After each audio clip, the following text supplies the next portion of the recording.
Hi friends, சமையல் பற்றி ஒரு சின்ன சின்ன டிப்ஸ்லாம் உங்களுக்கு தெரியணும் அப்படின்னா என்னோடய சேனலை சப்ஸ்கிரைப் பண்ணி வச்சுக்கோங்க.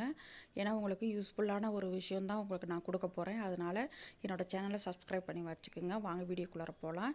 ஓகே ஃப்ரெண்ட்ஸ், தோசைக்கு நம்ம மாவு அரைப்போம், இட்லிக்கு தனியாக அரைப்போம், நம்ம தோசைக்கு மாவு அரைப்போம்.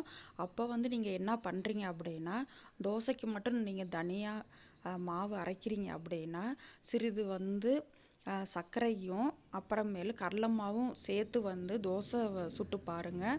தோசை பொன்னிறமாகவும் இருக்கும், மொறுகலாகவும் இருக்கும், சூப்பராகவும் இருக்கும்.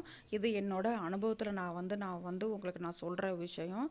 அதனால் தோசைக்கு நீங்கள் மாவு அரைக்கிறீங்க தனியாக அப்படின்னா இந்த ஒரு டிப்ஸை நீங்கள் ஃபாலோ பண்ணி பாருங்கள் ஃப்ரெண்ட்ஸ். ஓகேங்களா?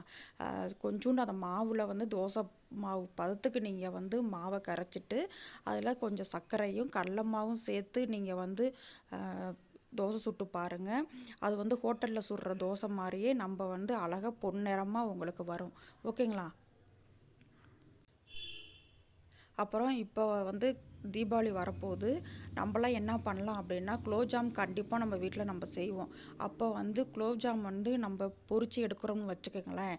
இப்போ எல்லாருமே என்ன பண்ணுவோம், டக்குன்னு ஒரு ஒரு சட்டியில் பாகு வச்சுருப்போம், இன்னொரு அடுப்பில் குலோப்ஜானை எடுத்து டக்குன்னு அதை ட்ரான்ஸ்ஃபர் பண்ணுவோம், அந்த ஜீராவில் ட்ரான்ஸ்ஃபர் பண்ணுவோம். அது மாதிரி நீங்கள் செய்யாதீங்க. அப்படி செஞ்சீங்க அப்படின்னா உங்களுக்கு விரிசல் விழுந்துக்கிட்டே இருக்கும். இப்போ விரிசல் இல்லாமல் அழகான குலோப்ஜான் வரணும் உங்களுக்கு அப்படின்னா அந்த பாகு இருக்குது பார்த்தீங்களா, அது நல்லா ஆறிடணும். ஆறினோன்னே நீங்கள் குலோப்ஜான் சேர்த்து பாருங்கள். உங்களுக்கு விரிசல் இல்லாமலும் இருக்கும், டேஸ்ட்டாகவும் இருக்கும், சீக்கிரம் உருகாது. அதாவது சீக்கிரம் அது அப்படியே ஒரு கெட்டியாக தான் அந்த குலோப்ஜான் இருக்குமே ஒழிய சாஃப்டாகவும் இருக்கும், கெட்டியாகவும் இருக்கும், சீக்கிரம் கரையாது. அதை தான் நான் சொல்கிறேன். ஓகேங்களா?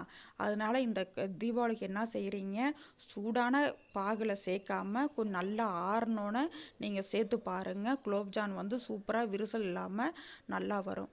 ஓகேங்களா?